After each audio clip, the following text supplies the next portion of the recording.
You know, there's something innately exciting about the idea of crossovers. The idea of two franchise universes overlapping each other is just a fun thing to think about.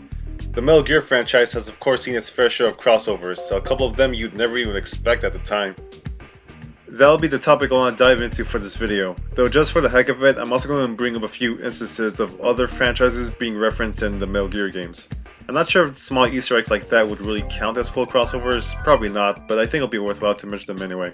If there's some crossover Easter eggs that I missed out on, then for sure point them out in the comments. But first, I might as well cover crossover games that feature Metal Gear content within them. The first of the bunch is Konami Crazy Racers, which surprisingly enough is a pretty early Game Boy Advance title, just barely predating Mario Kart Super Circuit. It's a crossover racing title that features plenty of Konami's revered mascots such as Goemon and Dracula apparently. Yeah, it's a bit of an awkward roster, or it's probably more so that I'm not much of a shooter person, so Gradius and the Twin Beat characters just kind of go past me. And pop in music. But of course the main guy we're here for is Gray Fox. I can only assume they went with him because he's the easiest Metal Gear character to cartoonify, I guess. Though I suppose if it wasn't going to be Snake for whatever reason, Gray Fox is the next best choice. And yeah, he's kind of the only Metal Gear character on the roster. As far as courses are concerned, Shadow Moses is here under the name of Cyberfield. It's accompanied with a remix of Encounter. There's two courses of Shadow Moses Cyberfield in fact. One is in the Hyper Cup, with the second being in the Champion Cup. I kinda love the fact that there's mines placed around the course for a hazard, even though that's the type of fan service you'd expect. And that's sort of the extent of the Metal Gear representation in Konami Crazy Racers. As for the game itself, it's not bad at all. Basically, if you played Super Mario Kart or Super Circuit, you know what to expect here. On a side note, I kinda like the whole Windows 95 aesthetic going on in the main menu. It reminded me of WarioWare. And heck, the menu music itself made me think of Sonic Rush, but that's neither here nor there. You know, once Satan stops running the management of Konami, I wouldn't mind seeing them try their hand in another crossover kart racer again. DreamMix TV World Fighters, a crossover fighting game featuring Konami and Hudson characters as well as Takara Toyline characters, released on the PS2 and GameCube. Only in Japan. I'm hardly the first person to talk about this game, but in case anyone seeing this is still in the dark on what this is about, well, simply put, it's a Smash clone, except the main objective isn't necessarily to KO the other opponents off the stage, but more so drain them of these heart coins to a point in which they have none left, indicated by the heart meter below, and then steal their hearts. By the way, I am purely going off observation since, you know, this is a Japan exclusive. This is actually Snake's first fighting game crossover appearance before a Smash Bros. Brawl, and yep, we can play a Snake this time around instead of a chibi Gray Fox. For this time, they decided to pull from Metal Gear Solid 2, as Snake's default costume is his MGS2 sneaking suit, with his alternates being Pliskin, Tuxedo Snake, and his MGS1 suit. Shoot, even his victory animation is taken from completing a VR mission in Metal Gear Solid 2 Substance. His stage in DreamMix is the Big Show, with the main theme of Sons of Liberty being the background song. His moveset isn't really all that dissimilar from what it is in Smash Bros, it's just that since the fighting mechanics in DreamMix is a little more simplistic, the characters have fewer moves than what you might be used to in Smash. I played a bit of it once a while ago, and while it feels a bit more stiff than what I expected, it wasn't really that bad once you got the hang of it. Though it is essentially grab the coin modes to the game, but I thought it was fine. It's kinda neat to look back at this game after Smash Ultimate having already come out. Especially since, well, Simon Belmont is in this game, especially a playable Bomberman.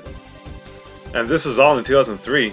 Also hence why Metal Gear Solid 2 is the main Metal Gear game that they were pulling from for DreamMix, since MGS2 was the most recent Metal Gear at the time. Now, naturally, I have to mention Super Smash Bros. Brawl and Ultimate. Honestly, this whole thing is basically a subject on its own. The amount of references and representation Snake has in Brawl alone is staggering. From Shadow Moses to the code it calls to his role in subspace to his moveset, Brawl's development team took great advantage in having Snake in on the roster. I'm gonna have to leave it at that for the moment, but if you played the MGS games, then you have a pretty good idea as to what aspect is pulled from which game for Brawl. But I think it's about time we took a look at a couple of crossovers featured in the Metal Gear games themselves. Metal Gear Solid Snake Escape and Snake vs. Monkey. Crossovers between Metal Gear Solid 3, Snake Eater, and Ape Escape 3. I made a video some time ago where I go into what content was lost in the HD port of Metal Gear Solid 3.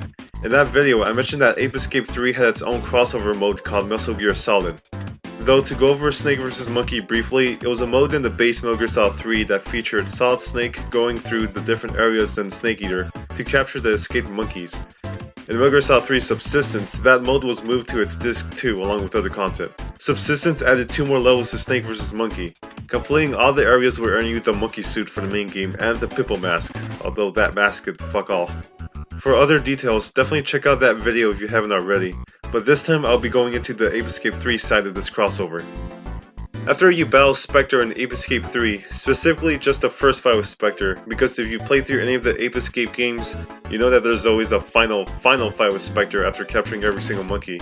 Professor Aki will let you know that there's a new minigame that arrived at the hobby shop, which of course is Metal Gear Solid Snake Escape.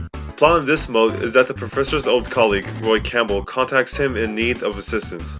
Specifically that the apes are staging an uprising and are using Metal Gear to do it. Snake was sent in to handle the problem, but hasn't returned since. And since all the Ape Escape protagonists are away at summer camp, the only choice left is to import Snake's battle data into a monkey helmet, and pretty much have a monkey go in to stop the Metal Gear threat and find Snake. Man, what a plot. And what a game mode too, as when you first start the mode, right off the bat you're greeted with Metal Gear music and sound effects. You play as Pippo Snake, and you're basically navigating around original areas while trying not to be seen. All of the background music is taken from Metal Gear Solid 3. You fight bosses, acquire equipment, free prisoners, collect dog tags. This really is just a bite-sized Metal Gear Solid game. The freeing prisoners part in particular I thought was a really cool reference to the 8-bit Metal Gear games. Though you can only free them by blowing up walls with pineapple bombs that aren't acquired until later on, so you'll pretty much have to go through the mode twice to effectively free all the prisoners. However, the runtime for Metal Gear is barely an hour, so it's definitely something that's manageable.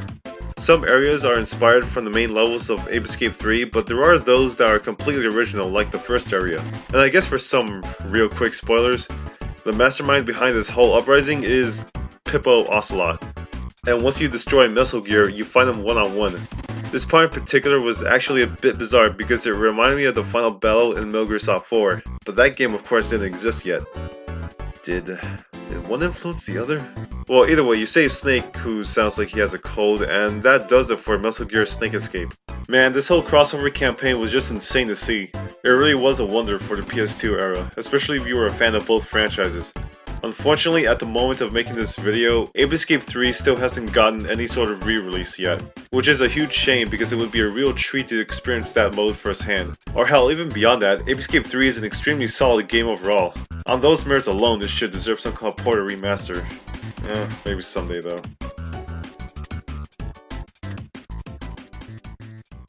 The last major crossover I'm going to talk about is one that is probably just as out of left field as Ape Escape was. Okay, so Metal Gear Solid Peace Walker. I'm sure some of you know where I'm going with this already. If you look at the briefing files with Chico, you see that he has quite the fascination with weird cryptids and monsters and what have you. Anyways, in one of the extra ops, specifically the 29th one, where it's just a retrieve the items mission, if you head down towards the beach, Cause will point out that there's a strange animal by the pier. And as you approach it, you discover that it's Training of the Cat from Monster Hunter. Okay, I gotta admit, I've never really played this series before. Once you trigger the cutscene and see the little exchange between the two, you're then offered Hunter quests in the mission select, where, you guessed it, you do battle with various monsters, though most notably just Rathalos, Tigrex, something like that, and Gear Rex, an original monster created specifically for this crossover, blatantly taken from Metal Gear Rex. Even some of their attacks are similar, which is kinda freaky. It kinda just made me wonder how Metal Gear Ray monster might act like. The crossover aspect between these two franchises is just so bizarre and out of left field, it's kinda hilarious.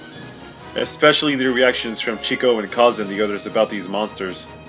And just quickly going back to Smash Ultimate, the idea of Snake and Rathalos being in the same space isn't really all that absurd when you think of this.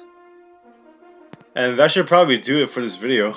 As for the other more smaller Easter egg type crossovers, those mostly come down to stuff like Mario and Yoshi in Metal Gear Solid the Twin Snakes, or Yoshi replacing all of the, I forget the name, but all of the frog dudes in Metal Gear Solid 3D.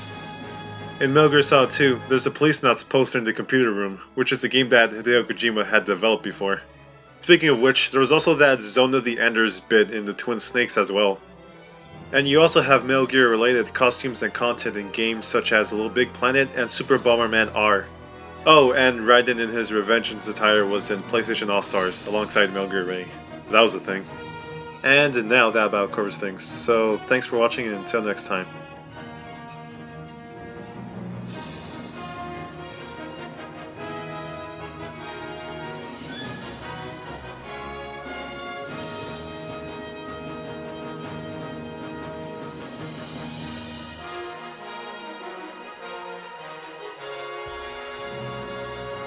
Not supposed to in the computer room, which is a game that Hideo Kojima had developed before.